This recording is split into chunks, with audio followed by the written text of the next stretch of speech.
कहीं न जाय,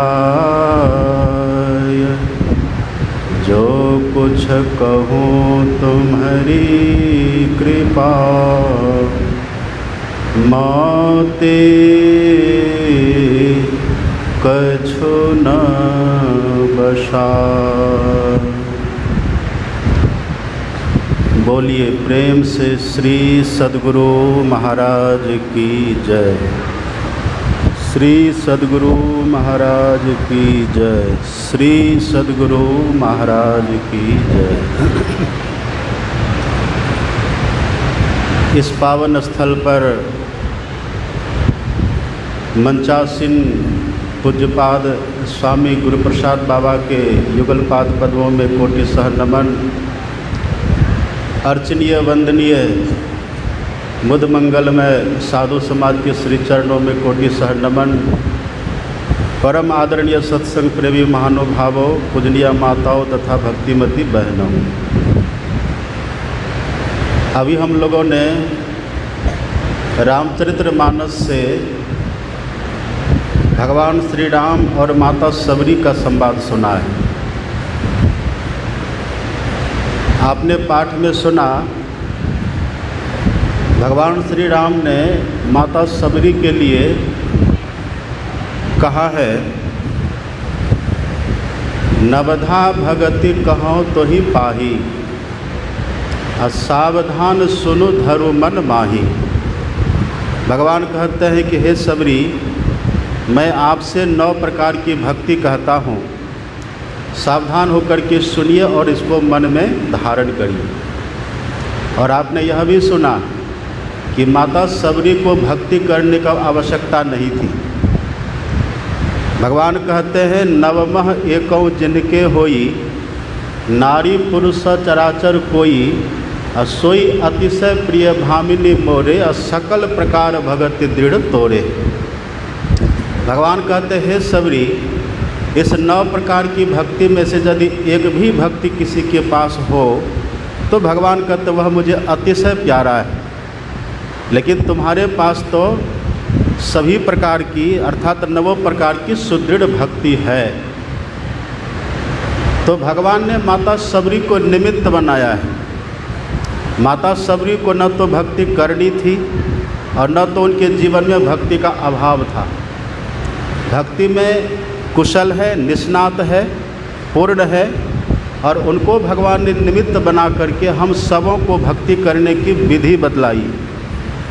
भक्ति तो सब कोई करते हैं। आप पढ़ेंगे रामायण में तुलसीदास जी लिखते हैं, हम मनुष्य क्यों बने हैं, मानव का तन जो हमें मिला, इस मानव के तन में रह के हमें करना क्या चाहिए। तुलसीदास जी लिखते हैं, देह धरे कर यही फल भाई। हे भाई, इस मानव तन पाने का बस यही फल है, इसका यही उद्देश्य है। देह धरे कर यही फल भाई, अब भजिए राम सब काम बिहाई। सभी कामनाओं को छोड़ करके, सभी प्रपंचों को छोड़ करके हम भजन करें, भक्ति करें, इसी के लिए मानव का ये तन मिला है। भक्ति करें किसकी, हम भगवान की भक्ति करें। तो भक्ति हम कैसे करें। भक्ति का अर्थ होता है सेवा। सब कोई जानते हैं, ये संत मत के सत्संगी को ठीक से मालूम है, पता है। भक्ति का अर्थ होता है सेवा। और सेवा कहते हैं किसको, हम जिनकी सेवा करें, जिस कर्म से वो प्रसन्न हो जाए, उसी को कहते हैं भक्ति। तो हम जो भगवान की भक्ति करेंगे इस मानव तन को सफल बनाने के लिए, वह भक्ति है क्या, किससे भगवान प्रसन्न होंगे, ये बात भगवान से ज़्यादा दूसरा कोई नहीं जान सकते। तो भगवान खुद कहते हैं कि मेरी भक्ति करें, और किस प्रकार से मैं प्रसन्न होऊंगा, वो कौन सी मेरी भक्ति है, भगवान ने खुद बतलाया है। अभी लोग कैसे हैं दुनिया में, अभी लोग भगवान को मानते पर भगवान की बात कोई नहीं मानता। भगवान को मानना अलग बात है और भगवान की बातों को मानना ये अलग बात है। जैसे कोई व्यक्ति बोले कि हम पिताजी को तो मानते हैं पर पिताजी की बात नहीं मानते, तो पिताजी कभी खुश होंगे? ऐसे कोई व्यक्ति बोले कि हम भगवान को तो खूब मानते हैं पर भगवान की बात कोई नहीं माने, तो भगवान कभी खुश होंगे? हम भक्ति बहुत करते हैं, मंदिरों में जाते, तीर्थों में जाते, धामों में जाते हैं, हम अपने ज्ञान के आधार पर बहुत कुछ करते हैं, लेकिन भगवान खुश कैसे होंगे, हमारी भक्ति कैसी सफल होगी, ये हमको पता नहीं। इसलिए भगवान ने खुद से माता सबरी को निमित्त बना करके भगवान प्रसन्न कैसे होंगे, भक्ति कैसे करेंगे, भगवान ने खुद से बतलाई। और अपने मन से करेंगे तब, मन गढ़ंत करेंगे तब, मन मना करेंगे तब कबीर साहब कहते हैं, देखा देखी भक्ति का कबहो न चढ़सी रंग। जो देखा देखी करते रहते हैं, देखा देखी कहीं पर फल चढ़ा रहे, कहीं पर फूल चढ़ा रहे, कहीं पर सिंदूर लगा रहे, कहीं पर अगरबत्ती जला रहे हैं, कहीं पर दौड़ रहे, कहीं पर कुछ कर रहे हैं। अगर एक दूसरे का देखा देखी हम कर रहे हैं, ज्ञान नहीं है, हम भक्ति के विषय को ठीक से जाने नहीं, समझे नहीं, तो संत कबीर साहब कहते देखा देखी भक्ति का कबो न चढ़सी रंग, अब विपत्ति पर यूँ छारसी जो केचुली भुजंग। जो देखा देखी भक्ति करते हैं, बिना जाने, बिना समझे, बिना ज्ञान के देखा देखी भक्ति में लग जाते हैं, तो विपत्ति का क्षण आने पर, कोई संकट आने पर वो भक्ति को छोड़ देते हैं। लेकिन जो जान करके, समझ करके, बड़े से, अपने से, श्रेष्ठ जनों से समझ करके, जान करके और तब करते हैं भक्ति, वो कितना भी संकट आ जाए, कितना भी कष्ट जीवन में हो, लेकिन भक्ति कभी नहीं छोड़ते, वो भक्ति करते रहते। इसलिए संत महापुरुष कहते देखा देखी भक्ति नहीं करनी चाहिए, प्रमाणित भक्ति हमें करनी चाहिए। जो संतों ने, जो भगवंतों ने बतलाया वह भक्ति हमको करनी चाहिए, देखा देखी नहीं करनी चाहिए। देखा देखी बात को कहते हैं भेड़िया धसान। अब भेड़िया धसान में आप देखेंगे एक भेड़ जिधर जाता है ना, पीछे का सब भेड़ उधर ही जाता है। यदि आगे वाला भेड़ कुआं में गिरेगा तो पीछे वाला सब कुआं में ही गिरता, वो कुआं से बचता नहीं। यदि आगे वाला भेड़ अग्निकुंड में कूदे तो पीछे का सब भेड़ अग्निकुंड में ही कूदता है। ये देखा देखी भक्ति संत महापुरुष इसको समर्थन नहीं देते। इसलिए भगवान ने माता सबरी को निमित्त बना करके और मनुष्य मात्र को बतलाया कि किस प्रकार से हम भक्ति करें। आपने सुना माता सबरी कितना विनम्र है, जब भगवान गए हैं हाथ जोड़ के सामने खड़ी हो गई। कही विधि स्तुति करो तुम्हारी, अधम जाति में जड़मति भारी, अधम ते अधम अधमति नारी, अत्यन मह में मति मंद अघारी। ये माता सबरी की विनम्रता है, जिसके लिए भगवान ये कह देते कि हे सबरी तुम्हारे भीतर सब प्रकार की सुदृढ़ भक्ति है, और वो कितना विनम्र है। ये माता सबरी की विनम्रता है, जिसके पास कुछ होता है वो विनम्र होकर के रहते हैं। आप देखेंगे जैसे पेड़ की डाल में फल लगता है, वो डाल झुक जाती है, और जिसमें फल न वो ऊपर ऊपर उठा रहता है। जैसे बादल के भीतर पानी भर जाता है और नीचे आता है, धरती के करीब आकर के बरस जाता है, और जो बिना पानी का आकाश में उड़ते रहता है, हवा का थपेरा लगता है, जहाँ था उड़ते रहता है। ये माता सबरी जिनके भीतर नवों प्रकार की सुदृढ़ भक्ति है, इसलिए ये विनम्र है, इनके भीतर भक्ति है। मन महीन करी लीजिए जब पीऊ लागे हाथ, ये बहुत विनम्र है। ये माता सबरी की विनम्रता है। तो भगवान ने क्या कहा, कह रघुपति सुनो भामिनी बाता।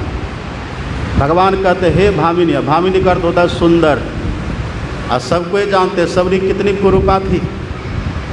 सबरी इतनी कुरूपा थी कि बच्चे देख कर के उसको भागते थे, बच्चे उसको देख कर के डर जाते थे। बड़ी कुरूपा, काली कलुटी देखने में, बड़ा विभत्स थी देखने में। लेकिन भगवान किसी के शरीर को नहीं देखते, भगवान किसी के चमड़े के रंग को नहीं देखते, भगवान किसी के बुद्धि विलास को नहीं देखते। भगवान ये देखते कि इसका मन कितना निर्मल है, भगवान ये देखते इसकी आत्मा कितनी पवित्र है। निर्मल मन जन सो मोहि पावा, और मोहि कपट छल छिद्र न भावा। कबीरा मन निर्मल भया, जैसे गंगा नीर, और पाछे पाछे हरि फिरे कहत कबीर। कबीर तो भगवान ये देखते।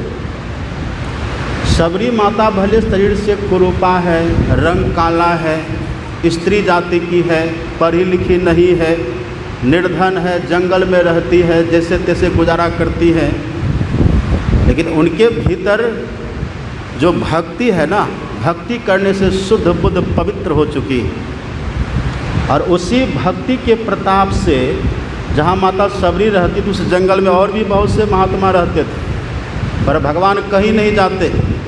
और आपने सुना भगवान कहते सबरी माता को निमित्त बना करके कि हे सबरी, मैं दुनिया के किसी भी पदार्थों का, किसी भी वस्तुओं का, किसी भी पद का, किसी भी प्रतिष्ठा को महत्व नहीं देता। जाति पाति कुल धर्म बड़ाई धन बल परिजन गुण चतुराई, ये सभी बात हो, भगवान कहते इसका कोई महत्व मेरे लिए नहीं है। जाति पाति कुल धर्म बड़ाई धन बल, ये सब की कोई महत्ता भगवान के दरबार में नहीं है। तब भगवान कहते मानव एक भगति करनाता, जिनके जीवन में भक्ति है वो भगवान के लिए प्यारे हैं, प्रिय हैं। इसी को संत कबीर साहब कहते हैं, नाम जपत दरिद्री भला और टूटी घर की छान और कंचन मंदिर कहीं काम का, जहाँ हरि भक्ति न जान। नाम जपत कुष्ठी भला और चुई चुई गिरे जो चाम और कंचन देह कहीं काम का, जाऊँ कि ना ही नाम। बहुत सुंदर शरीर है लेकिन भगवान का भजन ही नहीं करते, किस काम का है वो। बहुत सुंदर घर बना हुआ लेकिन वहाँ पर भक्ति नहीं होती, किस काम का घर है वो। चाहे संत हो या भगवान, तो भक्ति की प्रधानता, भक्ति की महत्ता देते हैं। और यही विशेषता माता सबरी में। इसलिए भगवान किसी अन्य की कुटियों में झोपड़ियों में नहीं जा करके, जो सबरी है, जिसका सबों ने तिरस्कार किया है, जिसकी सबों ने उपेक्षा करी है, जो पढ़ी लिखी नहीं है, ऐसे ही है, काली कलूटी है, उसके यहाँ भगवान गए क्योंकि उसके भीतर में भक्ति है। सकल भुवन मध्य निर्धनास्ते धन्या निवसति हृदय शाम श्री हरिर भक्ति रेखा हरिरपि निज लोकम सर्वथा तो विहाय अप्रविशति हृदय तेषाम भक्ति सूत्रोपनद्धा। ये सुखदेव जी महाराज कहते हैं। सुखदेव जी कहते हैं जिनके भीतर में भक्ति बसती है वो संपूर्ण संसार में सबसे निर्धन रह करके भी, सकल भुवन मध्य निर्धनास्तेपि धन्या, वो संपूर्ण ब्रह्मांड में सबसे गरीब रह करके भी, सबसे निर्धन रह करके भी सबसे अमीर वही है। वही कहते हैं जिनके भीतर ये भक्ति रहती है। तो सुखदेव जी कहते हैं जिनके भीतर भक्ति रहती है तो भगवान भक्ति रूपी रस्सी से बंध करके उनके हृदय में प्रकट होते हैं। तो जहाँ पर भगवान ही होंगे वहाँ कोई कमी रहेगी। तो भले सबरी के पास दिखावा कुछ भी नहीं है, दिखाने के लिए बाहरी प्रपंच कुछ भी नहीं है, लेकिन जो सबसे मूल चीज़ है, जिनकी प्रधानता ईश्वर देते, परमात्मा देते, वो है सबरी के पास। इसकी महत्ता है। और भगवान कहते ये मनुष्य मात्र के पास, सबके पास होना चाहिए। तो हम सबों के पास यही भक्ति हो, इसलिए भगवान इसी माता सबरी को निमित्त बना करके तब उपदेश करते हैं। आपने सुना पाठ में भगवान ने कहा कि हे सबरी, भक्ति क्या है? प्रथम भगति संतन कर संगा और दूसरी रति मम कथा प्रसंगा। ये कोई साधारण व्यक्ति नहीं बोल रहे, साक्षात भगवान बोल रहे हैं।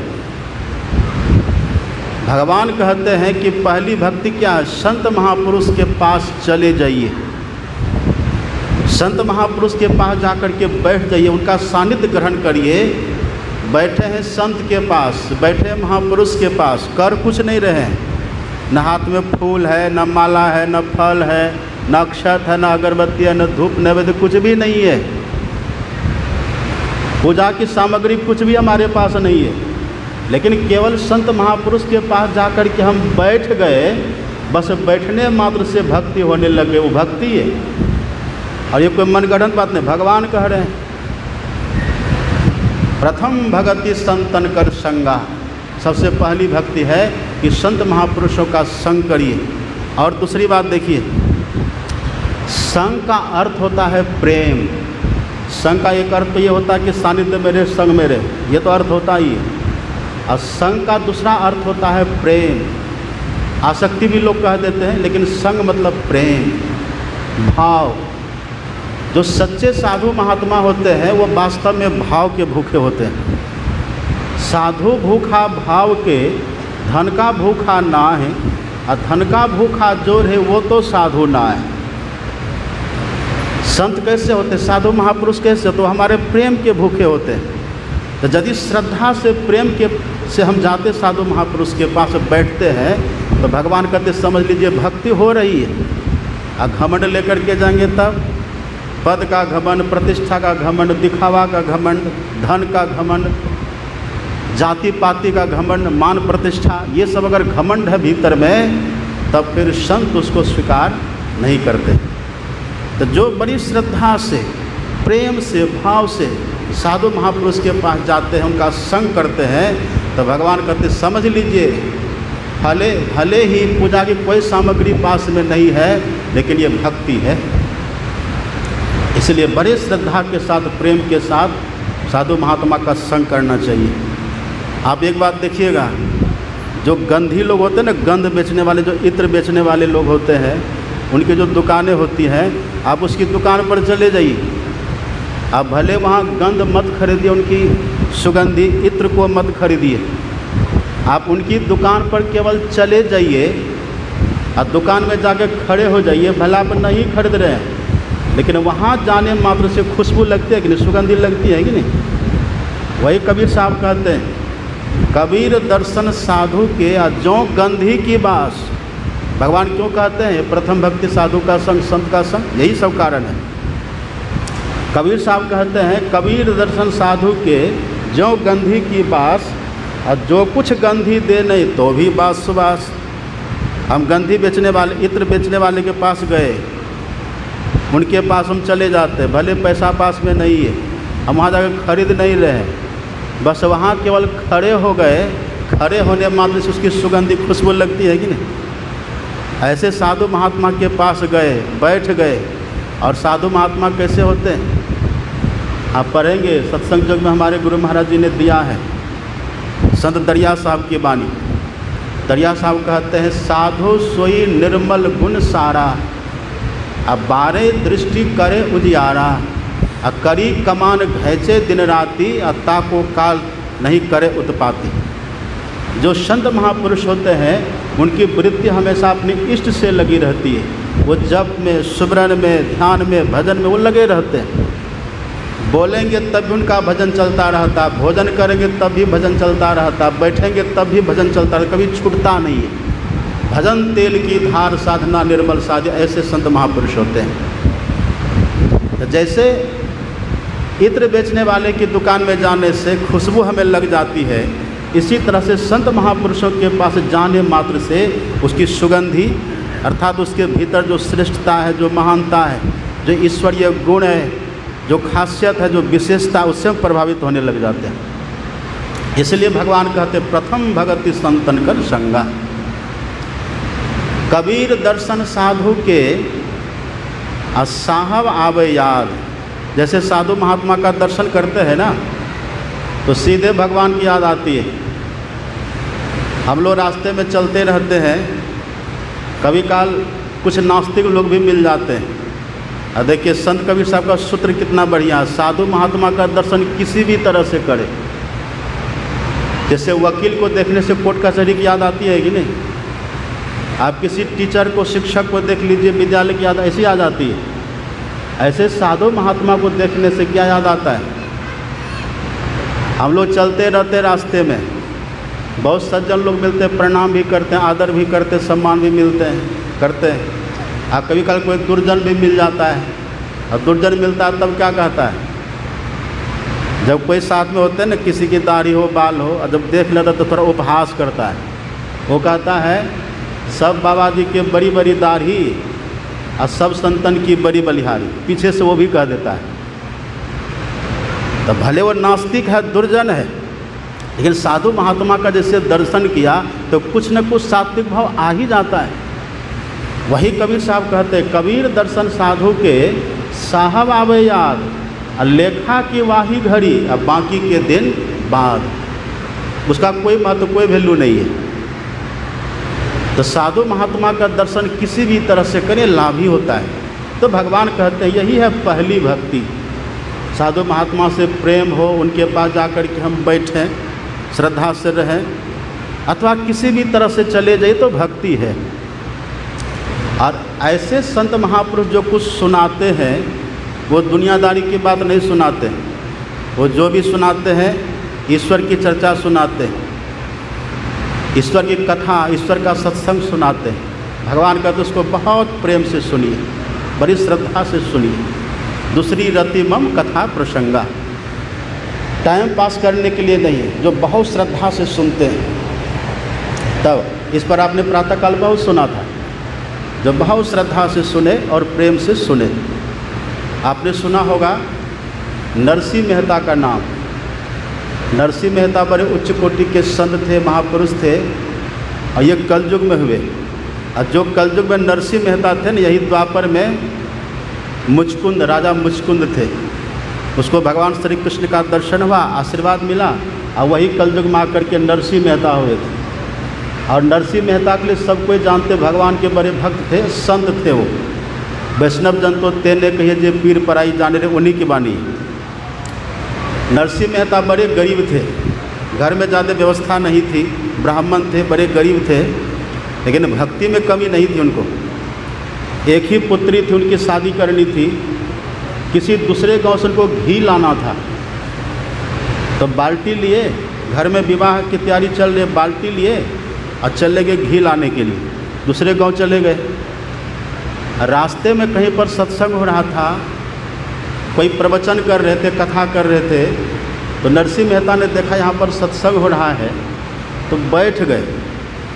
अब बैठे तो बड़ी श्रद्धा से, प्रेम से, आम लोगों की तरह ने गप भी कर रहे, इधर उधर देख भी रहे, घूम फिर टहल भी रहे, ऐसा नहीं। नरसिंह मेहता बैठे, एकदम बड़ी श्रद्धा से बैठ गए।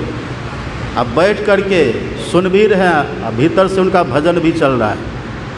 सुनते सुनते इतना तन्मय हो गए कि घर में पुत्री की शादी है, हमको वहाँ से घी लेकर के वापस भी जाने से बात को भूल गए हो। अब बैठे रह गए, बड़ी श्रद्धा से सुन रहे हैं। अब बैठे बैठे वो तन्मय हो जाते हैं, बैठे बैठे मगन हो गए।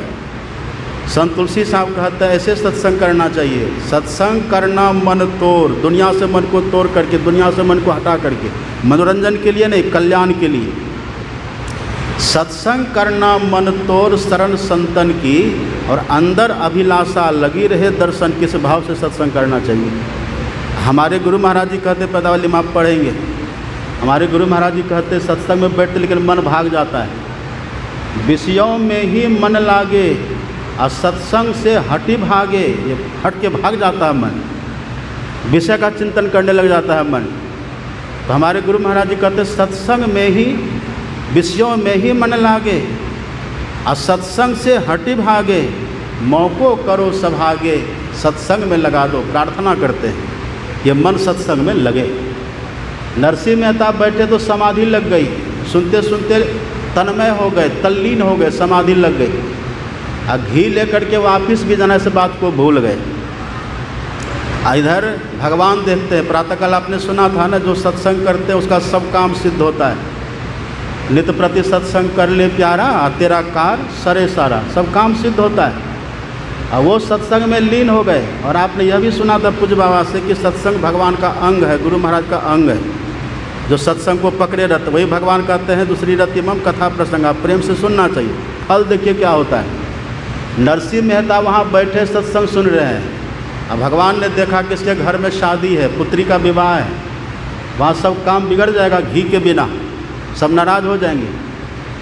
तो भगवान ही नकली नरसिंह मेहता बन जाता, इसलिए तो वहाँ सत्संग में बैठे हुए, प्रेम से बैठे हुए, श्रद्धा से बैठे हुए, और उसका काम बिगड़ न जाए,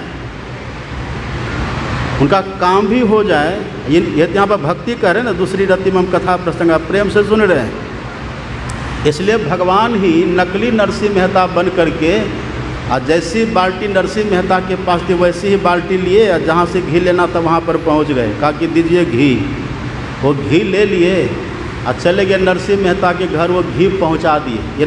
ये नकली है नरसिंह मेहता, भगवान बने हुए हैं। वहाँ घी पहुंचा दिए और फिर वहाँ से इधर उधर हो गए, अंतर्धान हो गए।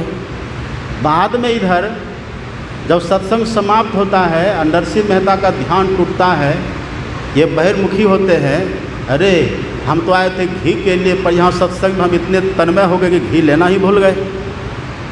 और आप ये भी जानते होंगे नरसिंह मेहता की पत्नी बड़ी कर्कशा थी। वो पत्नी के डर के मारे बेचारे घबराए, बाल्टी लिए कि पता न क्या कहेगी, घर के लोग और लोग क्या कहेंगे। बाल्टी लिए गए वहाँ जहाँ से घी लेना था, वहाँ जाके कहते घी दीजिए, तो घर वाले कहते घी तो आप ले गए यहाँ से। अकेले हम तो सत्संग में थे, अरे काहे झूठ बोलते हैं आप तो यहाँ पर आए थे, घी ले गए आप। अब ये नरसिंह मेहता सोचते कि हम तो वहाँ सत्संग में थे, पर यहाँ ये कहते घी लेकर के गए, घी के लिए आप आए थे, आखिर ये बात क्या है। वो संत थे, पता था कि भगवान का चमत्कार होता है, जो सत्संग करते हैं उनका काम भगवान करते हैं। दूसरी रतिमम कथा प्रसंगा भक्ति है, ये जो भक्ति करे उसका सहयोग भगवान करते हैं। नरसिंह मेहता जाते हैं घर, भीतर में थोड़ा भय भी है, डर भी है, लेकिन भगवान पर भरोसा विश्वास भी है। वहाँ गए तो डरे डरे गए, पत्नी से कहते कि देखो आज तो घी मिली नहीं। पत्नी कहते आपको अब ये मजाक सूझ रहा है, अभी विवाह का दिन आप मजाक कर रहे हैं। कहा घी तो आप ले आए, देखिए घी वहाँ रखा हुआ है। तब नरसिंह मेहता को होश होता, करे ये जो मैं सत्संग में बैठा था प्रेम से, सत्संग के कारण, भक्ति के कारण मेरा काम बिगड़ न जाए, मेरा काम सार्थक हो, सफल हो, इसीलिए मेरे प्रभु ही मेरा रूप बना करके मेरा काम कर गए। इसी को बोलते हैं दूसरी रतिमम कथा प्रसंगा। सब चिंतन गुणावन को छोड़ करके जो श्रद्धा प्रेम से करते हैं सत्संग, उनकी रक्षा, उनकी सहायता सद्गुरु महाराज करते, ईश्वर परमात्मा करते हैं। ये भक्ति। कहने सुनने की बहुत बात है, हम लोग के बीच बड़े बड़े पूज्य महापुरुष लोग विराजमान, उनका आप सुनेंगे। यह सत्संग गुरु महाराज की कृपा से हमारे पवन बाबू ने करवाया। हम लोग का तो कहाँ प्रोग्राम पहले से सेटिंग था, पहले से दिया हुआ था, पर अचानक इनका फ़ोन गया और मैंने उस प्रोग्राम को कैंसिल करके थोड़ा आगे बढ़ा करके तब फिर इनकी बात मान करके यहाँ आ गया सुनने के लिए और सुनाने के लिए।